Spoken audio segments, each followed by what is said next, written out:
Hello. It's time for your ASMR inking of Rabbit Fighter. The top panel is mostly done. We just have this inset panel to do. Also, shout out to Sideburns, who told me that I should not eat on stream because it's unpleasant. Which he's right. Sideburns, the one thing that you didn't consider is I might have been making an ASMR stream. Listen closely, and you could hear the chewing of a nutty buddy. It was delicious. And now I've got a glass with some ice and a soda. Alright, listen closely. Oh yeah. The cool, crisp, refreshing taste of Pepsi Max.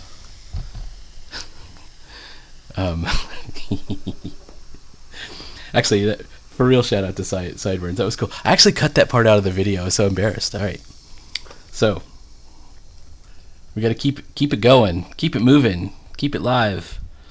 I wouldn't call this done. Like, there's probably some detailing and stuff I got to go through and to continue like texturing up these individuals. And also some stuff down here. And of course I haven't done the lettering. I haven't done the lettering yet, guys. Let's do that first, actually. Let's do that first, because this is so dense down here. Gotta reach my crowbar. And that way I'll know what's truly the priority. Gotta reach my crowbar is the line. And there's certainly like a lot of figures here. The least detail is here, but I want the crowbar to be fully shown. Whoops. 5. Gotta reach my crowbar. I think that's a good place for it, right? Kind of right there in the empty area.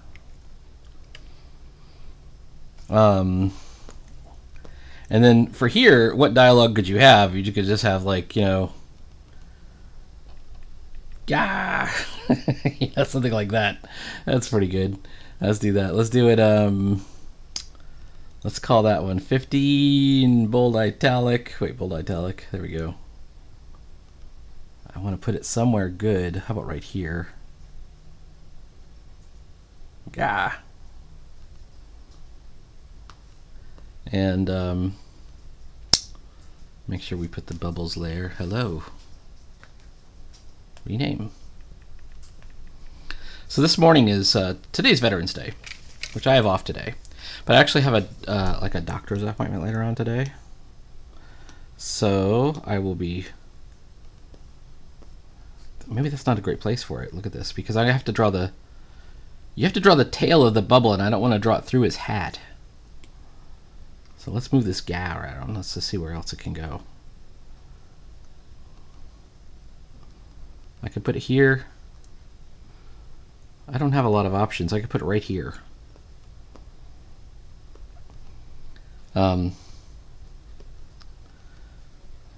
got so many. I could put it down here.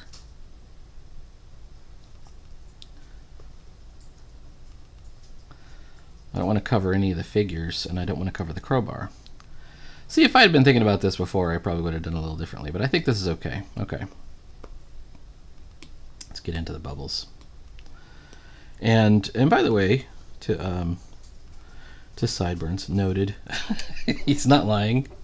He's not wrong.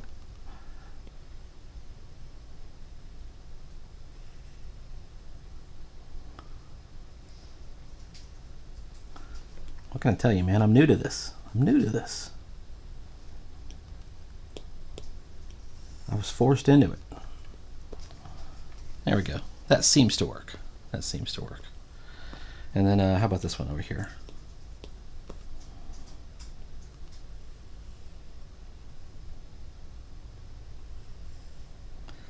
Now the zombies themselves could be doing their kind of groaning, you know, the zombie groan. But it's so in the background that you could kind of, first of all, you could ignore it, but you could also just kind of just put it without even a speech bubble. You could just put it like kind of all around. And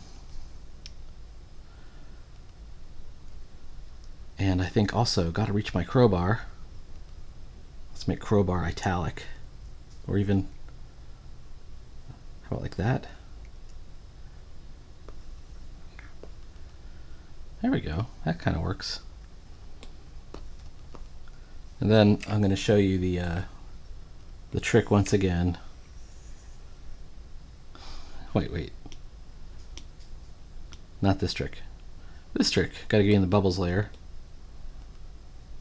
First of all, white background. Okay. Then we know we're in the right one.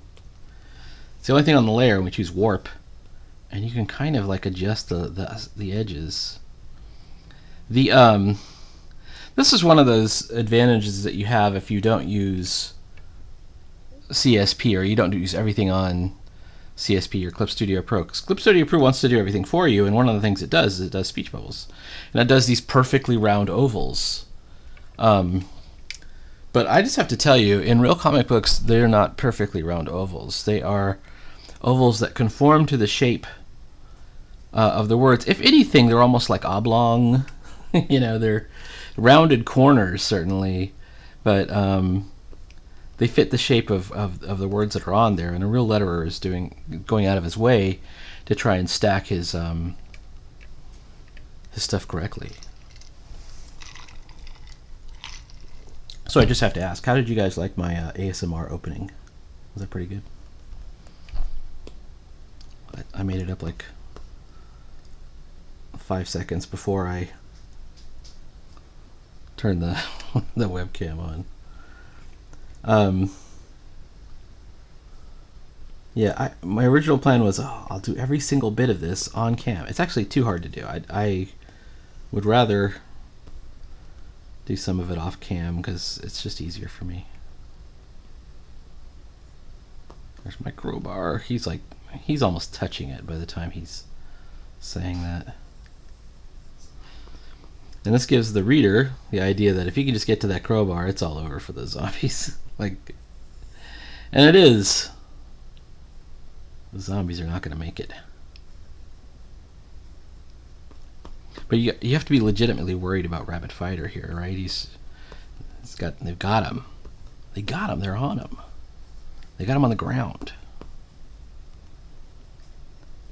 I think one of the secrets to comics is it's not all about you punching the bad guys. Sometimes the bad guys get a couple of punches of their own in. Alright. I'm messing with line weights here. The thickest line weight should be on the crowbar. It is literally the closest thing to the camera. I'm trying to make this line weight just a bit heavier to give us a sense of the depth. If you remember, the crowbar is also bloodstained. Oh, and another thing we could do is, I didn't really do it here, but we could put the focus lines on this interior panel if we can get them in. We also have this foot, so I think we can do that as well. This foot looks like it's yeah. He's got the thick ankles. I've always had kind of a weird looking ankle area myself, and I think it's because of this one time that I got attacked by a goose. 1, 2, 3, 4. Where's the toe? Other toe.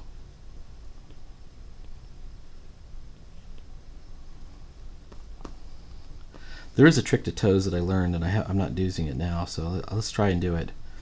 Here's the trick to the toes. It's like little stairs. I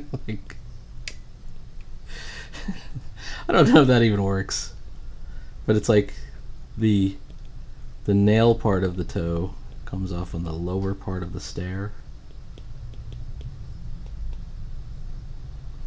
I don't know. I think feet are just inherently funny. I mean, in the 70s, that was almost a thing. The little foot icon was almost as ubiquitous as the happy face. They had these little replacement. I want to make sure there's plenty of hatching on this foot because I don't want to end up with a weird tangent with the zombie's arm and the back panel back there.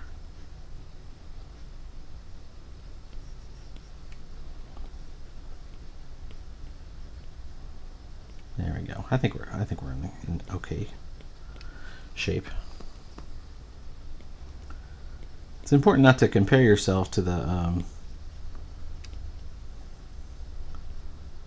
your idols, the best artists that are out there, because you're not there yet. But it is also important to do the best you can and to continuously strive to get to wherever there is.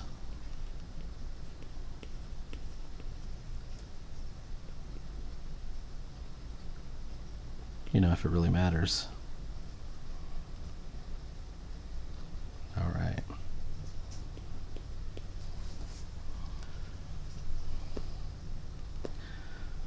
All right, once we do this foot, I think we can start on Rabbit Fighter because, well, maybe this leg first and then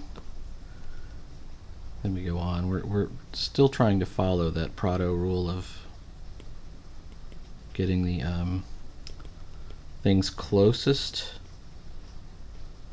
to the viewer done first.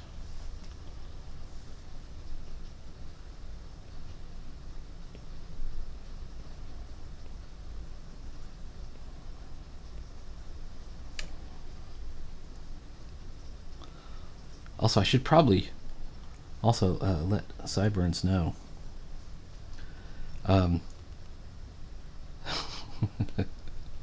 If you didn't see his comment, it never appeared because I actually I hold all comments for review. There's a reason for that actually.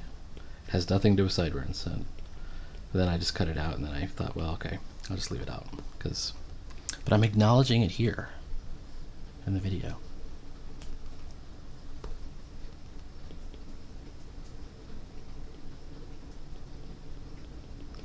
Can you see veins in your feet? Maybe you can, maybe you can't.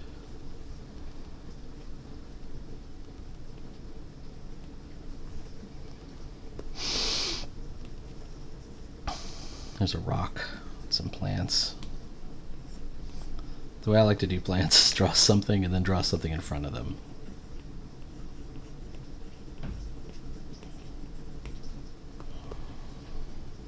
Okay. We could go here, but I think our closest would be the foreshortened hand.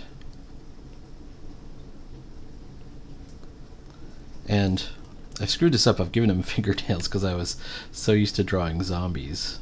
He doesn't have fingernails, guys.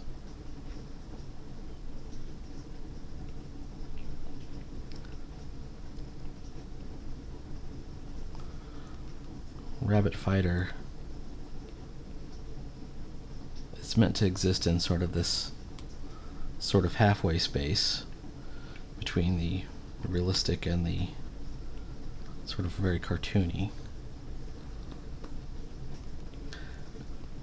Oh, another great example that I thought of, it's the most obvious one of all, is of this. I remember I think it was yesterday, it might have been another day, I was talking about Milt Kniff and Steve Canyon and how you would mix the cartoony figures with the realistic figures.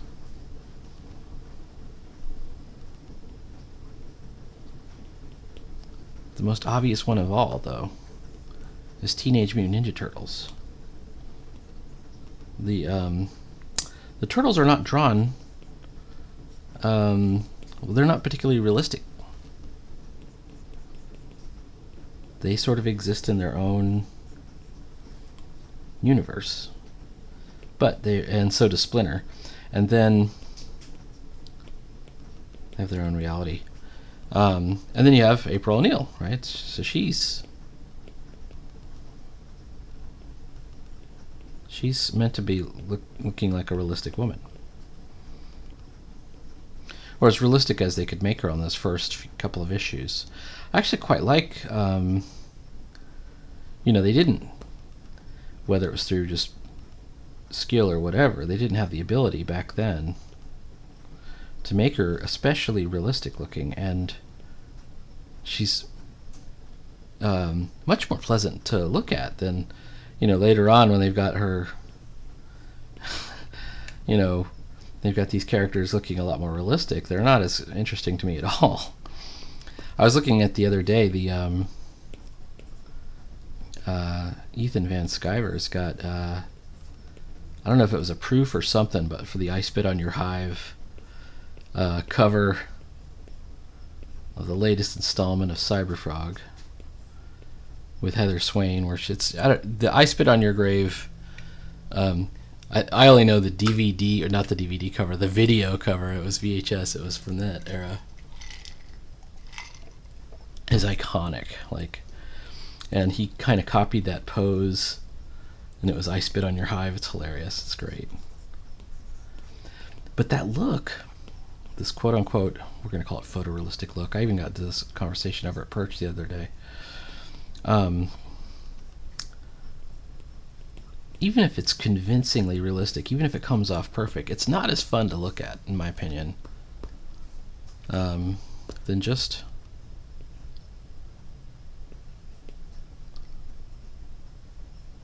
plain old comics.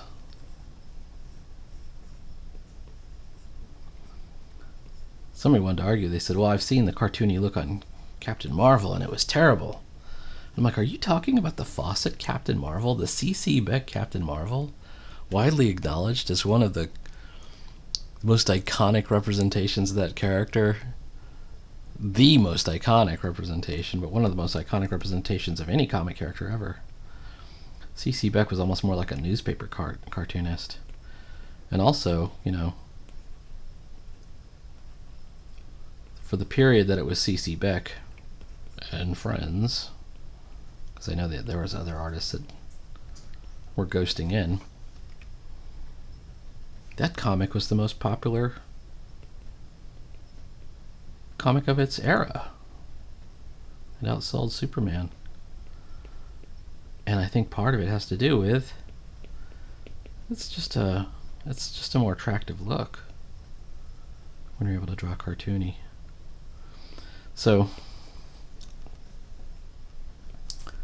if anything, that's what I'd love to go for. I would love to have the chops of a C.C. Beck or Jack Kirby.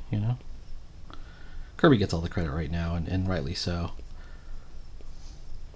Oh, speaking of which, I saw an interesting thing on the new Twitter. If you're not on the new Twitter, definitely go there because it's awesome. Things are going really well. But somebody had pointed out, in the closing credits, they gave, special credit to Jack Kirby and Stan Lee for creating the Black Panther, and then for Namor, and his name is not Namor, it's Namor, they just gave a special thanks to Bill Everett or something like that. And it's like, you sons of bitches, you don't fucking get it. That's all they know, right? It's like, oh, they've been told to show some respect to Lee and Kirby. Ditko, of course, is a special case because he didn't want to be acknowledged. But with Bill Everett, first of all, it predates Stan Lee at all. I don't even know how old Stan Lee was. He may not have been born when Submariner came out. No, he was around, but it wasn't. Let's start at the beginning. Bill Everett created that character before there was a Marvel and before there was a Timely. He self-published it under, I think it was called Movie Weekly Funnies. And he self-published it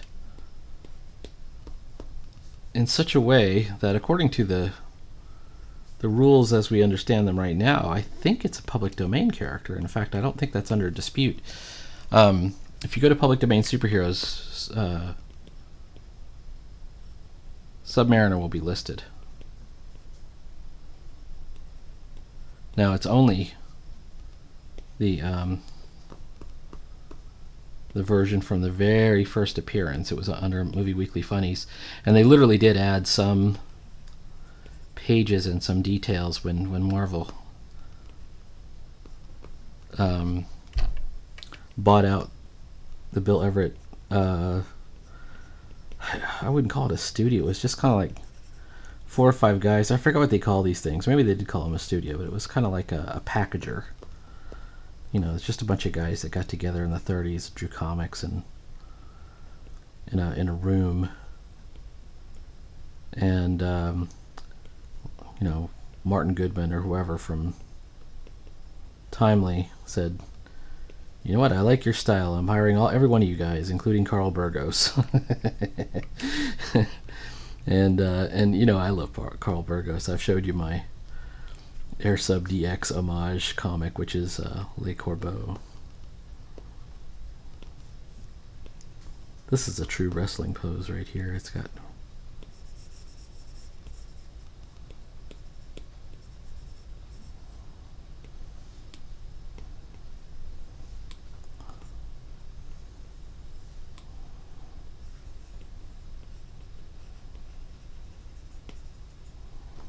anyway. By the way, yes, that does mean, I think I've even mentioned it before, that I will be using Submariner myself. My version. Who is known as Namor Okeanos, who is the Titan of the Oceans.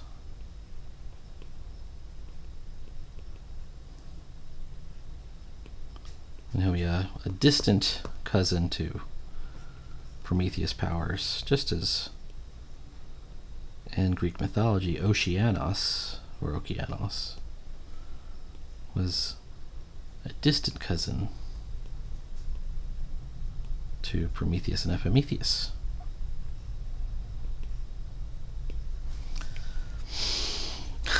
Also had an idea about getting Prometheus powers and Iseult together romantically. I think that's the future. I want to do that.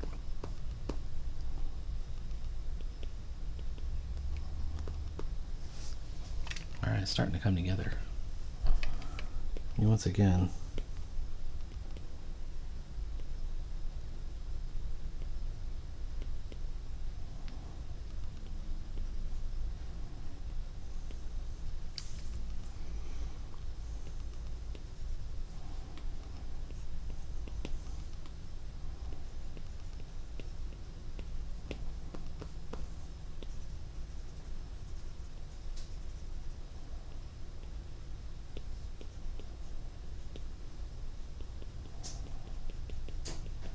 alright, let's see what we got. We're getting close there.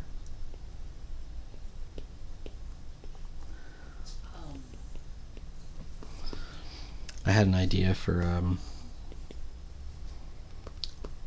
it's kind of cool when you have a stable of characters, because you can keep just coming up with ideas. An eventual confrontation, it's going to happen in one way or another, with Starlock and Prometheus powers, and also Starlock on Stardust, another Stardust the space wizard. That will be another comic I want to do. Instead of doing these sharp pointed nails, I think zombie fingernails should just be like kind of cracked, like kind of fraying, ugly looking. You ugly. That was like a chief insult in the 70s. You ugly. Alright, let's take a look without the what do you think?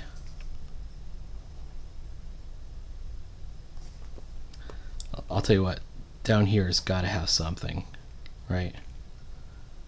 Without anything, it's like, it looks like it's broken or something. So there's got to be some Let's do some oof.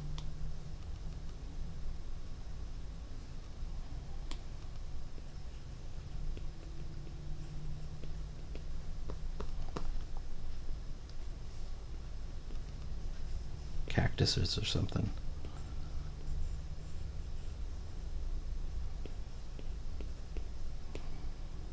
There's a rock.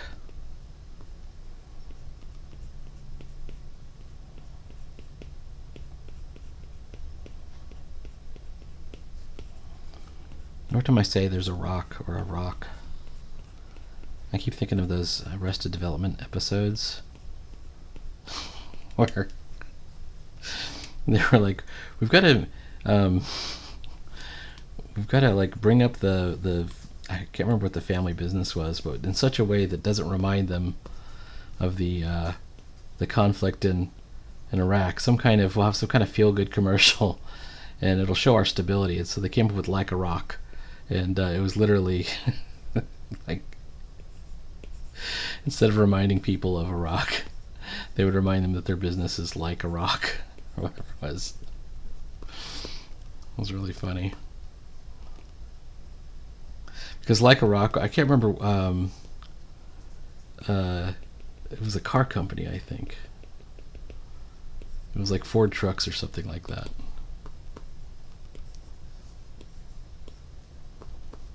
A lot of times you get some texture just by putting some lines in, but you gotta follow it up and make sure that it reads right. Alright, so that's starting to look a little bit better. But here's the thing, when you're this close to the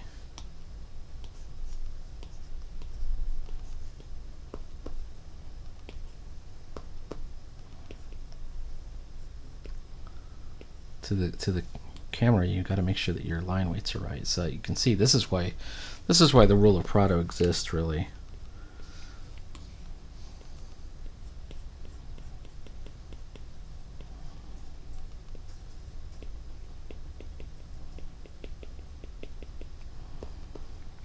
Here's another thing. This is another trick. I don't know if this will work. Let's try it though. I'm going to do it on its own layer. We're going to drawing guide this thing. I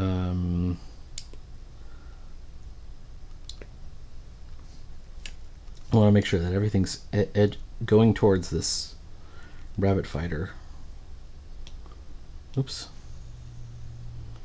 Bit. Is you could do kind of a partial focus lines. Let's see, because I gotta make sure I'm good on that. Okay. These are partial focus lines. It's like they're actually kind of subtler in the corners. You can kind of see this kind of technique used in a lot of 60s comics.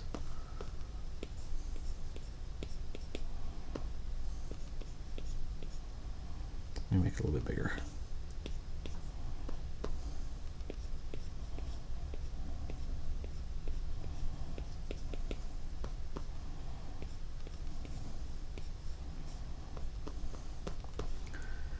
And you can see I've got, I don't know if this is going to work at all. That was wrong.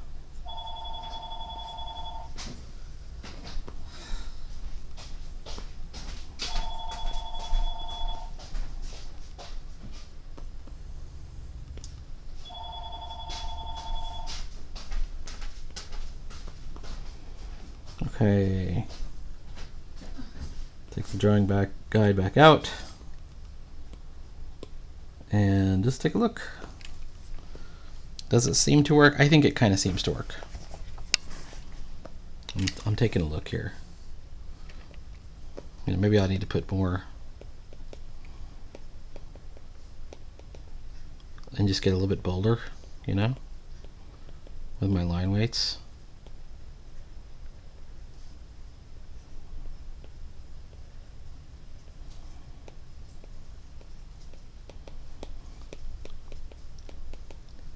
When in doubt, you can always do these little pock marks.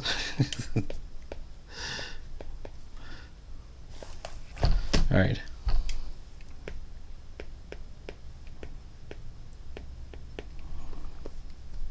Gives you a sense that there's something there anyways. Alright, let's keep moving on. Moving on.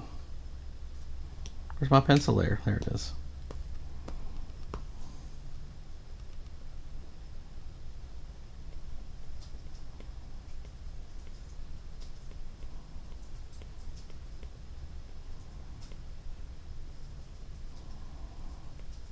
How about that?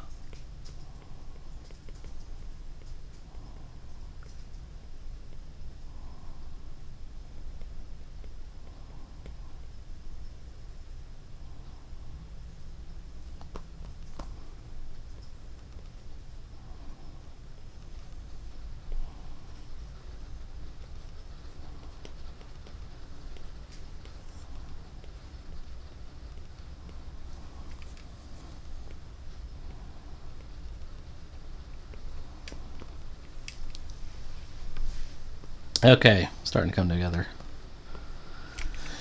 We're at 31 minutes. I think we're going to cut this video short. I'm going to play some more games. And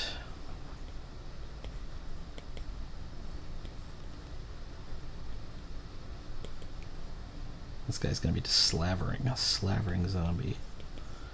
That'd be a good name for like a comic book studio or a game studio. Slavering Zombie Studios.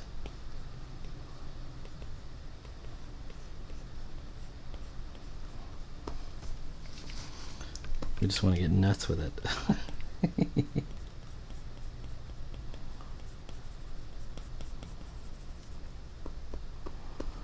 Oh, alright, here we go. We're getting there. We're getting somewhere.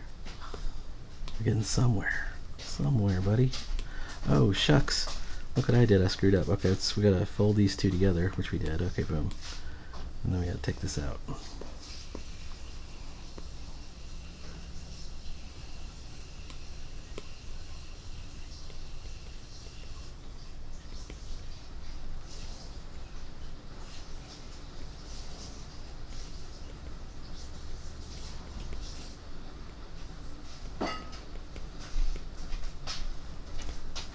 This one, the zombie's got hair. All the zombies, they're not completely bald. They have to have kind of lends to the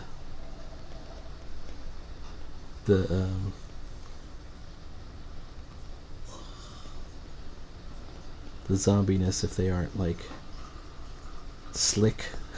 Yeah, they got to be decaying. There has to be a texture to them. This is Rapid Fighter's arm, so it's furry. Okay, there we go. Oh, listen to the rain. Listen to the mandolin rain. I could get my mandolin out and play it, but I broke a key on it. I also had the idea that today, at some point, I'm going to be practicing some banjo. Maybe trying to learn a couple of chords, because I don't really play chords. I actually don't play. I just play by feel. I don't really like, you know, once I kind of got down the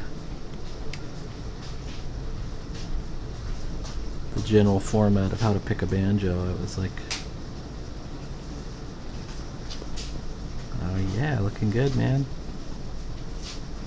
Okay. Tell you what, let's leave it there for right now.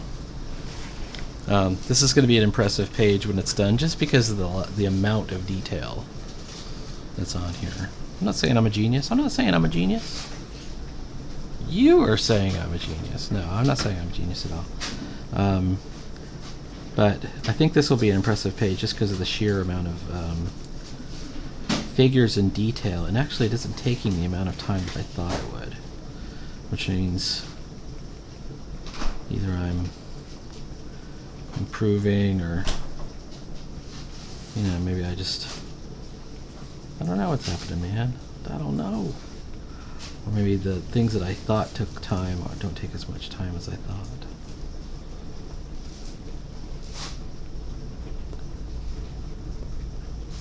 This little chunk is going to take a while. Then again, you know,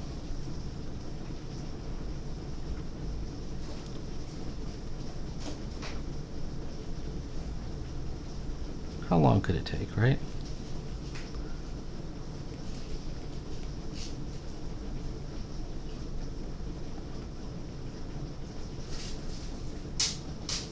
Shout out to the haters. The haters are what keeps you motivated, man.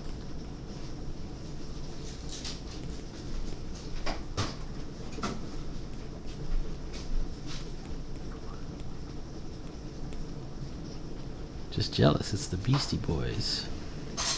Mom, you're just jealous, it's the Beastie Boys. That head is too big for that body. But I can boost the size of the body a bit as I'm drawing it. Okay, alright. See, I can just kind of go out a little bit. Cheat it out a little bit. And yeah, man, good times. This is a focal page. This is good. I almost want to like calm it down after this for a couple of pages, you know. The next page, I think I have to show more of the battle with Rabbit Fighter getting to his feet with a crowbar, maybe taking out a couple of zombies, and then we got to cut away. So it might be like a 2 or 3 panel page. It won't be that long. It'll be, if you remember when I first did this, I had 3 pages down here, or 3 panels down below, and I took it. I took them out and then I stretched it.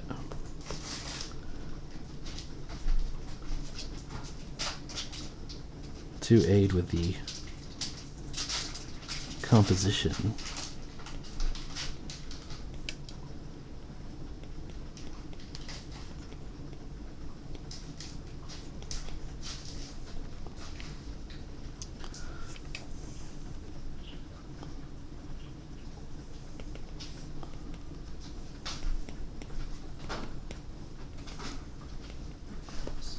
Yeah, I know it looks good. Now it's just this lower half doesn't look right, but that's okay. We'll cheat that out as well. Shibby dibby.